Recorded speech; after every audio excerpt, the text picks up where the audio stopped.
What is going on, miners, and welcome back to the Hobbyist Miner channel. Well, today we are back at Crypto Caverns in upstate New York, and we're going to be doing a full mining farm tour. But in this individual episode, which is a 5-part series episode, we are going to be talking about their facility. So let's go ahead and dive into today's video, talking about power, talking about airflow, and talking about how different algorithms affect the facility. So let's dive in.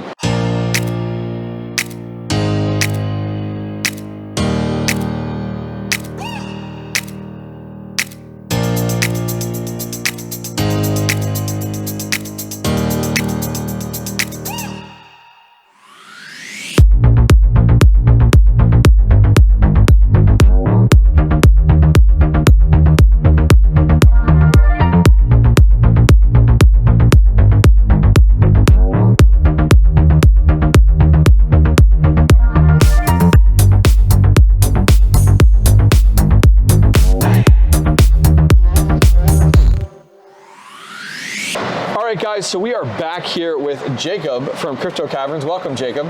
Thanks for having me. So we're going to talk about your facility today because it is very large. I never even realized how big it was until I was actually here. So let's talk about it a little bit. So sure. Well, first we're going to start out with power. So tell our home audience, how much power do you guys use per month? How much power do you have coming in here? Give us the kind of the rundown, the skinny. Yeah. So this is a 3 megawatts facility. Okay. So that means, 3,000 kilowatts an hour. Impressive. So with that much power coming into a facility like this, do you guys have to do anything particular to meet any certain standards or anything like that? Because that's not like I'm running that at home. Yeah, I mean, obviously a lot of people don't realize when people buy a miner and then they plug it into their home outlet and then they figure out, hey, you know, this this doesn't run on 110 volts.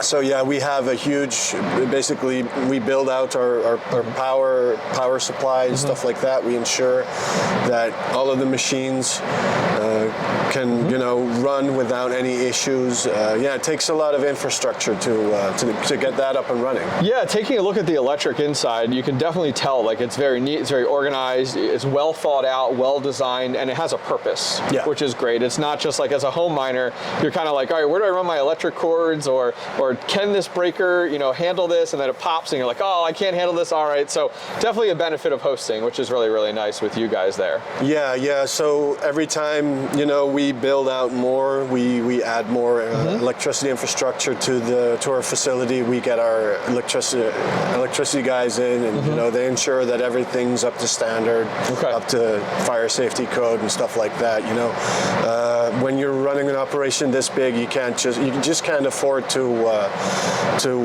screw up on something like that. You know, you got to be very careful with. Now, are you guys limited in how much power you guys can have here at this facility, or is that not a limitation for you guys? I mean, obviously it depends on what the facility management would like us to use and stuff like that. Yeah. I mean, this is a fairly small operation, I think, in the commercial standard way.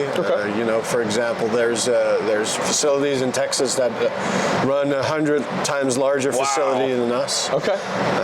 So yeah, but it's an interesting thing to be part of. Oh yeah, I've never seen anything like this as a home miner, and I know a lot of my audience have not as well. So let's talk about intake now. We're going to talk about airflow. We'll start out with intake. So tell us a little bit about your design here, because I found it really fascinating and learned a lot by it. So yeah, we actually, you can see it over here. Here are intake fans. And they take in the cold air from outside. They push it through the cold aisles. They get sucked in by the ASICs and by the GPU miners and get put into the hot aisle, and the hot aisle disperses it outside once more. Yeah, it's a really cool design. I mean, I know, like, when I built my shed at home, I was like, all right, I need to focus on outside air, which was smart. I saw you guys had the same thing. Like, it's not like you guys are trying to cool this with AC units or anything like that, or any types of other cooling with the mining, and so you guys suck it into this really cool long room. And I walked into it, and it was cold, and it's just outside air. And so you have this massive cold aisle, which is very similar to what we see like other farms have. But then you have a massive wall of filters, which I imagine. Do you know how often you guys replace those filters? It depends on the season. You know, some seasons are more dusty than the others. So, but we check the quality of the filters every now and then, and as soon as they're like really dirty, we replace them. Yeah, and so then I noticed that the inside facility is all your cold area, because that's what's getting in there. Everything gets sucked in then by the actual GPU hosting rigs, and then by the ASICs, gets sucked in from the cold aisles, and then gets pumped into this really cool hot aisle. That, well, I shouldn't say cool, because it was definitely really hot. And down these hot aisles, and I found it really fascinating. So instead of trying to force the air directly out, you guys just allow it to go up, like you have fans pumping it up and out of your facility. All right, guys, we're inside the farm right now, and normally employees wear these earbuds because it is so loud. Listen how loud that is. All right, so let's talk about summer mining, because as a home miner, it's always a nightmare, especially if you're trying to mine in your basement or your garage. How did you guys make out this past summer with your system and some of the high heats that we saw? So what's interesting is we actually also had a little bit of trouble there. But obviously we have industrial fans, so we just basically cranked all our systems up to ensure, just faster heat flow through all of the machines. I think when you walked in, you already felt like there was a lot of draft in, right? So if we really pump these up a notch, we can just pump more cold air in, and just makes our heat get out, it gets dispersed faster. So the temperature of the outside air is important, and it helps with keeping things cool. But would you agree that airflow is even more important there, regarding the fact of just having air going over top of the rigs as fast and recycling as possible? I mean, everybody who mined at home probably also at one point had an issue with their GPUs running hot, and then they stall. If you use Hive OS, for example, they have usually I think at like 90 degrees Celsius.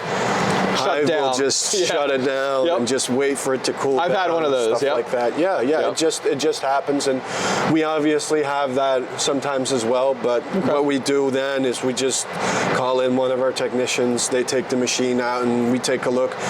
Is it, did some dust come in, or is a fan broken? Does it need to be replaced? We're just very on that, because it's obviously our customers who are paying us to manage that for them.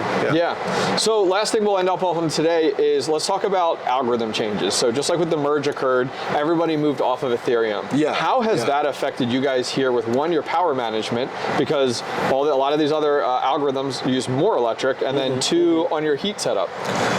So obviously we have, like I said, we have extra capacity for our power. That was not really an issue, but for example, we saw issues with 𝐂𝐫𝐲 and �RavenCoin in particular, that they were causing some extra heat in the machines.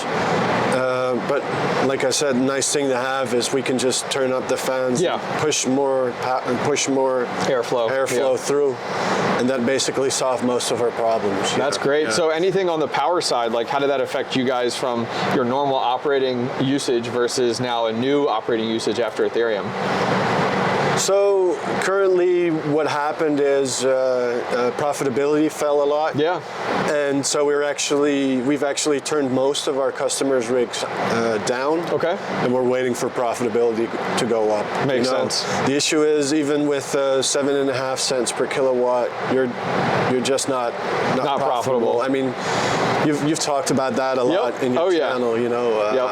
It's just something we're going to have to wait out. And you always hear these doomsday stories about people telling that GPU mining is dead, it's never going to come back. But in my lifetime, I've been mining since 2013, and GPU mining has been called dead, I think, 3 or 4 times now.